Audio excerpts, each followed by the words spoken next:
ciidamo macbuusley ah oo maanta qarax lagula beegsaday gobolka Shabeellaha Dhexe deegaankee ayuu ka dhacay qaraxani muuqaalkan ayaan idinku wadaagi doonaa balse marka hore muuqaalka laag saar sina share garay inaguna soo beer mahadsanid warar kala duwan ayaa ka soo baxaya qasaaraha ka dhashay qarax miino oo maanta ciidamo ka tirsan kuwa dadka deegaanka lagula eegtay aaga deegaanka Xawaley oo u dhow degmada Balcad ee gobolka Shabeellaha Dhexe qaraxan oo ahaa miino dhulka lagu aasay ayaa ka dhacay bar control oo ay ku sugnaayeen ciidamada macbuusleyda taas oo ku taala halka loo yaqaan Jameeco Misrayarey waxaana ka dhashay qasaare isugu jira dhimasho iyo dhaawac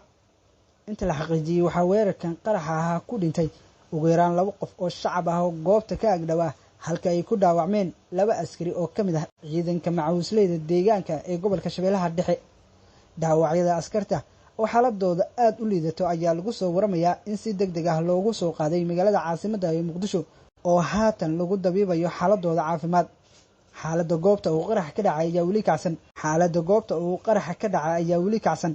waxaana halkaas isku fidiyay ciidamada deegaanka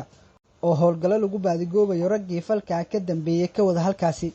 Shabeellaha Dhexe waxaa haatan ka socda guluf dagaal oo ka dhana kooxda argagixisada Al-Shabaab kadib markii maleeshiyaadka argagixisada ay soo galeen deegaanada dhaca gobolkaasi iyagoona ka soo talaabay deegaanada dhaca jiinka gobiga Shabeelle Balcad ayaa kamid ah goobaha lagu arkay xubno qabaariid ah oo saacado kooban kadib dib uga baxay waxaana haatan halkaas ku sugan ciidanka xoogga dalka iyo kuwa dadka deegaanka si kastaba dawladda Soomaaliya oo kaashanaysa dadka deegaanka ayaa haatan gobolkaasi ka wada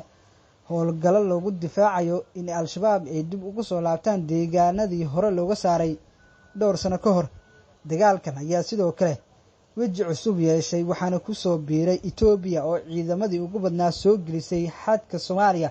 kuwaasoo haatan ay soo gaareen deegaanka Feerfeer ee gobolka Hiiraan iyaga oo dib ugu soo gudbaya furunta hore ee gobolka Shabeellaha Dhexe sida xogahan ku helay